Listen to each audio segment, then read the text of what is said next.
What about stop losses?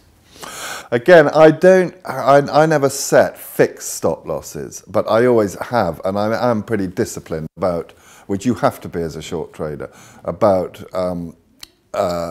taking losses at a particular level. I would never put on a stop loss with the market because quite often they might get triggered for whatever reason.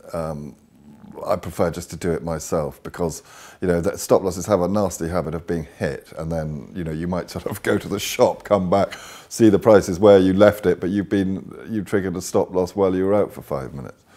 I don't know if you remember, when was it, about 8 years ago, there was a flash crash on the stock market. The market fell about 3,000 points. And I remember popping out to the shop, coming back, and my broker said, I'm seeing everything looked absolutely the same. My broker rang up and said, God, can you imagine what's just happened? The market's just plunged 3,000 points and then back up again in 2 minutes. Now that always taught me, I don't normally play the market indices, but that taught me, God, think of those poor people who must have had stop losses there which were triggered. And, you know, you know, that has always been an example to me as why I wouldn't want to have a stop loss. Okay. But, is there any rule in terms of saying on a wrong trade, I've had enough and I'm getting out? Absolutely, and that's just mathematical. I mean, it's a question of, as I say, when you open the trade, and I always say to myself, one's got to be totally unemotional. You know, if the story hasn't changed, the market's disagreeing with you, the market is always right, so you take your punishment and get out. You might think that you're right, you might think the market's got it wrong, but the market has a habit of, if it's wrong, getting very wrong for one's own position. As I said earlier, being stubborn and thinking the market's wrong, digging in, you know, averaging down a position if you're long or averaging up when you're short and wrong that's a recipe for losing, you know, money very quickly. You have to be disciplined and say, right, you know, my thesis that the share price is going to go down for whatever reason is wrong. It's gone up.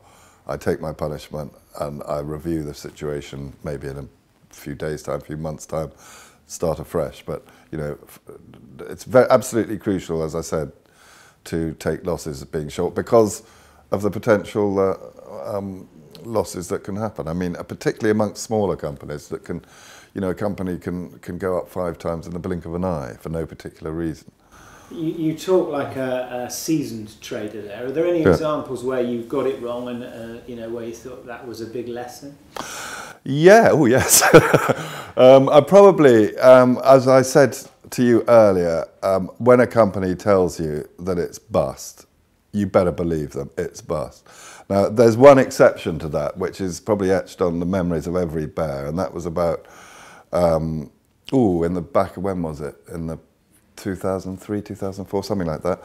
Don't remember the year, but I remember the event, which was when a company called Raymarine went into administration. We were all short of it, me and some of my shorting friends.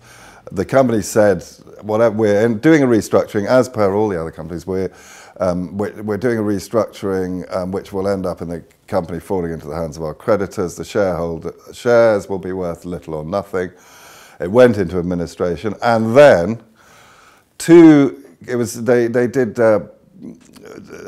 tracking devices for yachts, and it was a very good product, but they just got themselves into too much debt. And unfortunately for the bears, Garmin, the big American tracking company, and another company decided that they want Raymarine.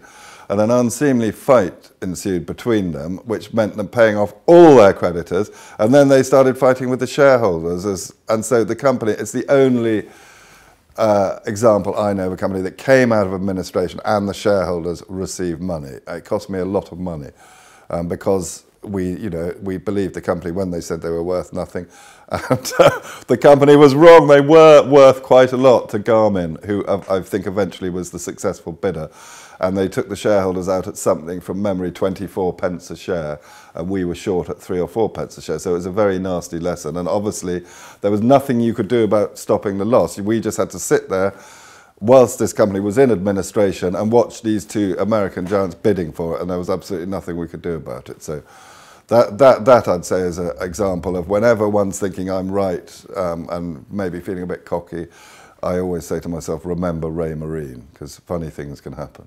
But on the whole, it doesn't happen. That was a high blood pressure moment. That was a pretty nasty few days because obviously the company shares were suspended. You couldn't trade your way out of it until the fight between these two companies were over and you knew what you were going to have to pay out.